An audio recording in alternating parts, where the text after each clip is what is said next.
des participants. Donc, comme je le disais en introduction, les questions ont été synthétisées. Donc, on va les regrouper. J'ai quelques questions pour Guillaume de Gois. Guillaume, je vous demanderai d'être très synthétique dans les réponses que vous pourrez y apporter. Donc, je vais les regrouper. Hein. Il y en a 3. Enfin, il y en a 4. Il y a 2 questions sur l'équilibre économique du projet. Une personne s'est demandé si les aspects réglementaires étaient importants hein, dans votre projet, hein, s'ils avaient largement contribué à vous décider à faire ces investissements. Et une question aussi sur les hauts fourneaux d'ArcelorMittal. Hein, le hub de captation de Dunkerque, est-il possible, est-il envisageable sans impliquer ce haut fourneau d'Arcelor? Une question technique aussi, vous n'avez pas parlé de la solution développée par l'industrie cimentière avec des algues. Est-ce que c'est dû à la dilution? Alors, question effectivement très technique. Vous nous direz si vous pourrez y apporter une réponse. Et enfin, une question là pour le coup d'ouverture beaucoup plus large. Existe-t-il d'autres sites d'aluminium primaire dans le monde qui étudient la solution de CCS? Guillaume, c'est à vous. Guillaume, est-ce que vous nous entendez?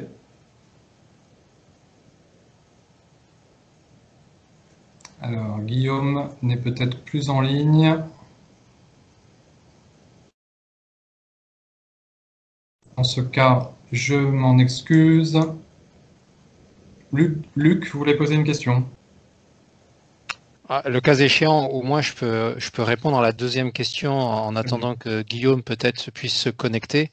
Effectivement, la solution d'utiliser des algues fait partie des solutions qui sont regardées par les gens qui s'intéressent à la capture du CO2. Ça a été regardé depuis extrêmement longtemps et effectivement, comme tu le soulignais, Gaëtan, la faible concentration en CO2 de nos gaz amène, et puis les quantités aussi très importantes qu'on a, qui sont bien plus volumineuses que sur une cimenterie par exemple, amènerait à des, si on voulait utiliser des algues, enfin dans l'état de l'art, amènerait à des installations extrêmement vastes et donc qui posent un gros frein technique au-delà même de savoir si ça serait viable d'un point de vue économique, mais voilà. Merci Luc. Je pense que Guillaume n'est pas revenu.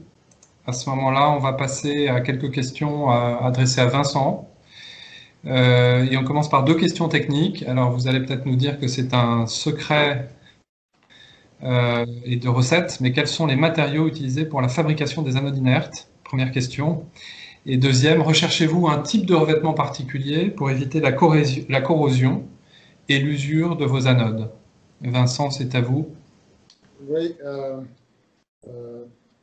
Gaëtan, vous avez bien, bien répondu pour moi. Effectivement, je dirais la rupture la plus importante est dans les matériaux que nous avons choisis pour fabriquer les électrodes. Donc ces matériaux ont des propriétés inertes d'une part, ont une propriété de ne pas, on va appeler ça entre guillemets, polluer le métal pour qu'il ne devienne plus commercial. Donc ça, c'est un aspect important. Et puis, l'autre aspect, le troisième, il faut utiliser des matériaux qui sont abondants. Donc, on ne va pas commencer à s'aventurer dans des métaux rares ou des choses comme ça. Donc, aujourd'hui, on a les matériaux qui répondent à ces critères, mais c'est évident qu'on ne publiera pas quels sont les matériaux utilisés d'une part. Et la partie revêtement, je n'ai pas de réponse à ça vraiment, puisque nous produisons des matériaux qui répondent à nos critères. Donc voilà. Mais c'est évident, le nerf de la guerre est là-dedans. Quand on cherche les matériaux, on passe par des tests de 1000 heures. C'est environ 42 jours. Nous, notre objectif, c'est 2 ans et plus. Et on est sur le chemin de les atteindre. Donc, c'est pour ça que c'est tellement révolutionnaire. Merci Vincent. On a aussi une question sur l'impact du prix du CO2, puisque un participant remarque à raison que ces technologies, enfin les technologies que vous développez, sont d'autant plus rentables que le prix du CO2 est élevé. Et donc la question, c'est quelles sont vos prévisions d'évolution de ce prix de CO2 et quel est l'impact de cette évolution sur vos projets? Bon, moi, je ne suis pas un spécialiste des projections de prix de CO2. Le prix sera fortement influencé par la législation, sera influencé aussi par l'abondance ou pas de solutions techniques. La dernière fois que j'ai regardé le coût d'absorber du CO2 dans l'atmosphère pour le concentrer, c'était de l'ordre de $300 la tonne. C'est sûr qu'à des prix à ce niveau-là, ça va durer assez longtemps, à mon avis, jusqu'à ce qu'on voit des prix pareils. Par contre, la façon dont on le regarde est un peu différente. En étant une compagnie de technologie, l'acheteur qui décide d'implémenter cette technologie va simplement s'immuniser contre les prix, les taxes carbone. Et l'équilibre pour nous sera en fonction des bénéfices d'un producteur, variera la partie commerciale de la vente de technologie. On le regarde plus sous cet aspect-là. Très bien. Merci. On a aussi une question sur l'empreinte carbone d'un produit en alu tel qu'il sortirait quelque part de votre filière, Vincent. La question est la suivante. Une canette de bière en alu d'Elysis est-elle plus écologique qu'une bouteille en verre, matériau lui aussi réutilisable à l'infini? C'est peut-être un petit peu compliqué de faire une évaluation d'une empreinte carbone en direct, mais vous pouvez essayer. Oui. Je pense que l'aluminium, comme le plastique, comme le verre, est continuellement exposé à la question de substitution. Et je pense que c'est là. Donc, je ne peux pas répondre à la question directement, mais ce que l'on sait dans la difficulté dans ces matériaux recyclables, c'est qu'il n'y en a pas assez. Et c'est pareil pour l'aluminium. Même si recycler, c'est environ 20% de l'empreinte énergétique, il n'y en a pas assez. Donc, il va falloir continuer à accroître la production. Et comme le recyclage n'est pas suffisant, ça prendra une production qui, elle aussi, va être décarbonisée. Parce que sinon, tout ce qui va arriver, c'est une substitution, soit vers le plastique, soit vers le verre. Je pense que le nerf de la guerre est là-dedans. Ok. Alors, une dernière question, après on vous laisse tranquille, Vincent, sur l'impact écologique de l'anode inerte. Donc on est un petit peu dans la lignée de la précédente question. Est-ce que ces anodes inertes vont aussi améliorer ou pas l'efficacité énergétique? On sait que la production d'aluminium primaire est particulièrement énergivore. Est-ce que ça aura un impact sur la consommation électrique ou pas? Et si oui, dans quelle mesure? Ouais.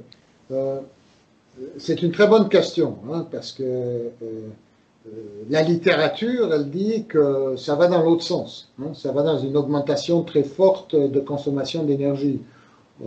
Les experts parlent d'1 volt, ce qui se traduit en 3 kWh, ce qui est énorme. Donc, si on serait dans cette catégorie-là, la technologie ne serait absolument pas viable. Donc, nous, ce qu'on vise aujourd'hui, c'est une consommation énergétique similaire à ce qu'on voit aujourd'hui dans des cuves modernes. Très bien. Bon, écoutez, merci. Je crois que c'était assez clair. Alors, en l'absence de Guillaume, je tente quand même 2 questions peut-être adressées aux industriels implantés en France qui nous écoutent. Je pense à Loïc Menard, je pense aussi aux représentants de Constellium qui sont en ligne. Vous pouvez, si vous souhaitez y répondre, nous adresser un petit signe à l'aide de la main. comment, et je préfère poser ces questions avant de poser les questions adressées à Sylvie Padilla et aux représentants des administrations, comment mieux accompagner les industriels dans cette transition, dans cette transition écologique? Quels seraient vos besoins? Et concernant la crise économique que l'on vit, qui a mis en lumière les carences du Made in France, est-ce que la décarbonation de l'industrie est un levier de compétitivité suffisant pour donner un nouveau souffle à l'industrie française? Est-ce que quelqu'un veut répondre à ces deux questions liées à la transition écologique d'une part et à la crise économique d'autre part?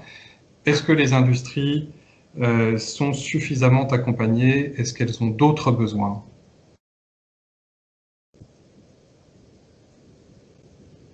Loïc? Oui, bonjour à tous. Je dirais, aujourd'hui, en termes d'accompagnement, c'est certain qu'il y a énormément d'appels à projets qui sont vraiment sur les bons sujets. Donc, on remercie vraiment l'État. Enfin, on sent le plan de relance sur toutes nos priorités. Enfin, il y a des appels à projets sur énormément de choses. Donc, on se sent vraiment beaucoup accompagné sur ce sujet. Je veux peut-être juste renforcer en termes de besoins. On l'a montré, Jean-François Faure l'a montré en introduction, l'importance de prendre en compte l'empreinte globale. Parce qu'il est vraiment important, évidemment, de faire tous les efforts pour diminuer l'empreinte de nos productions nationales, mais il faudrait surtout pas que ça vienne, que la production nationale baisse et que ce soit remplacé par des émissions importées, voire même plus importantes. Donc je pense qu'il faut vraiment toujours veiller aux deux. Et ça, c'est un point vraiment important pour moi, qu'on garde quand même un œil sur les émissions importées, parce que recycler plus, par exemple, en France, ça peut faire monter nos émissions nationales, mais on sait que c'est très bon pour baisser notre empreinte de consommation nationale. Donc voilà, moi c'est ça mon message où je pense qu'il y a une vraie prise de conscience sur le sujet. Je pense que c'est important que ça continue. Vous-même, d'ailleurs, Loïc, à la tête de l'usine de Saint-Jean-de-Maurienne, de Trimet, avait été lauréat d'un appel à projet dont le résultat a été annoncé très, très récemment. Donc merci de ce témoignage, de cette remarque. Peut-être que Sylvie Padilla et Laurent Michel souhaiteront rebondir sur ce commentaire. Et avant une question qui leur est adressée, donc là encore, vous pourrez répondre et l'un et l'autre, de votre point de vue, donc depuis la DGEC, depuis l'ADEME.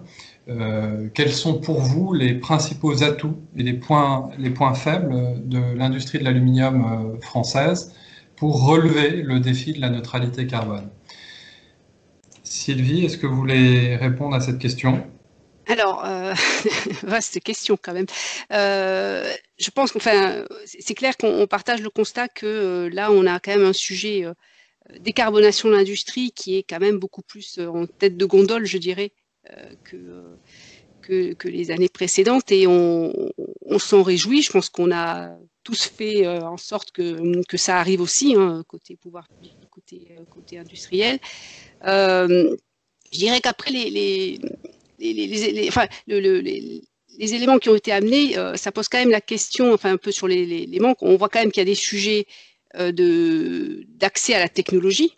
La question sur l'anode inerte, elle est quand même beaucoup autour de ça. Donc ça, c'est pas forcément une problématique, je dirais, du côté des pouvoirs publics. C'est quand même une problématique aussi de prise de vente de cette technologie, de rapport entre acteurs industriels. L'autre sujet qui revient assez souvent, comme vous l'avez dit, c'est la question de l'empreinte carbone et attention à la localisation, la relocalisation.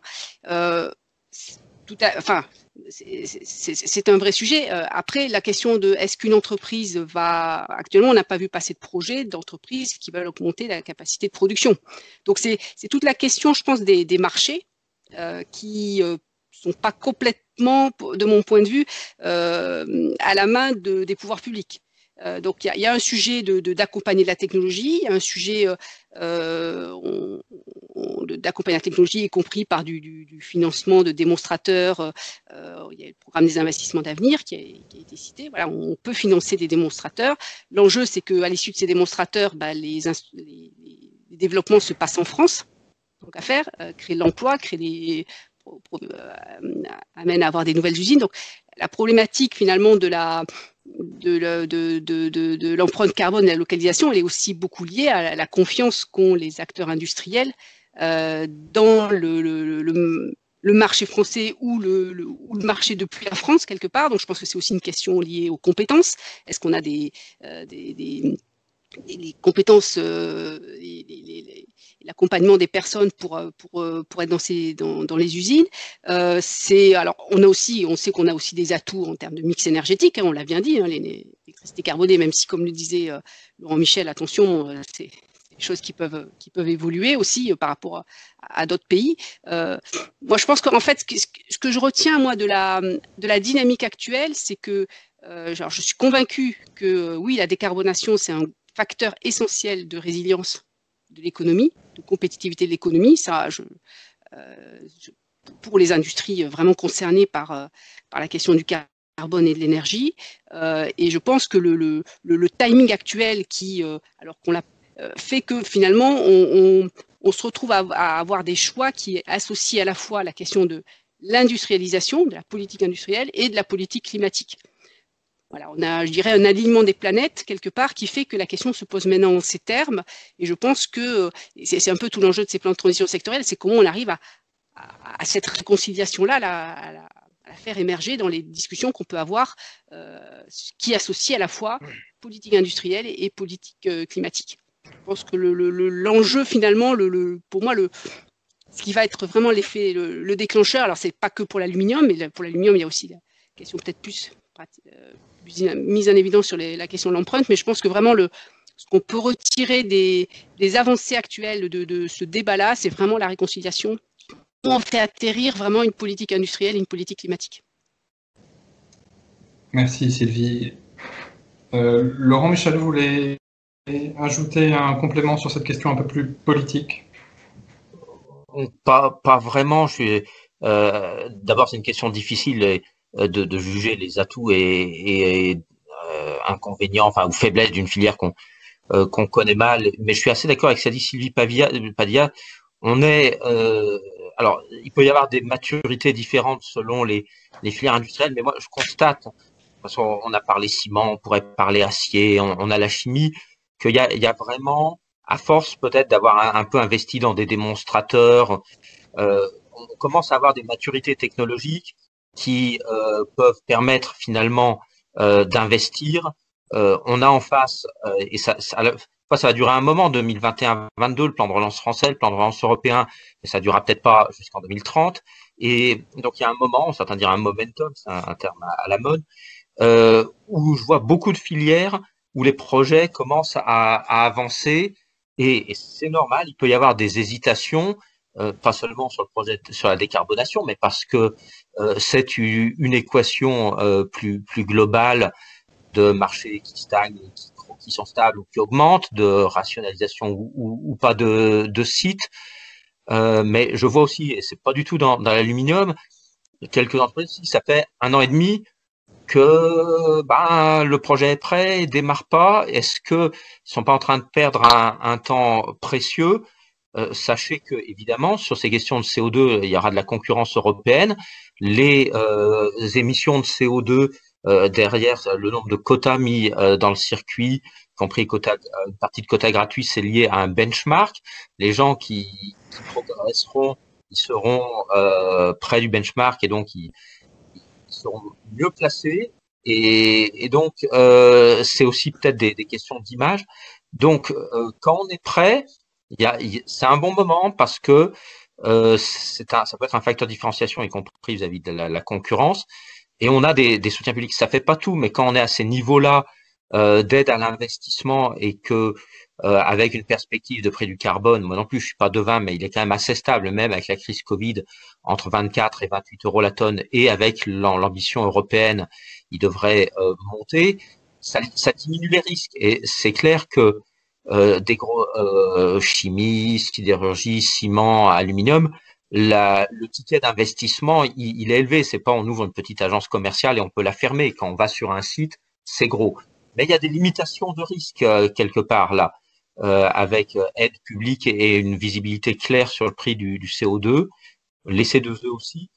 Donc peut-être une question de rapidité d'exécution sera, et qualité évidemment, il faut que ça marche, permettra à la filière de faire sa démonstration qu'elle aura concilié les deux aspects, santé économique et décarbonation, et qu'elle l'aura anticipé et piloté plutôt que subi. Mais c'est vraiment pas du tout un jugement de valeur, c'est plus un feeling sur comment ça peut marcher dans une filière.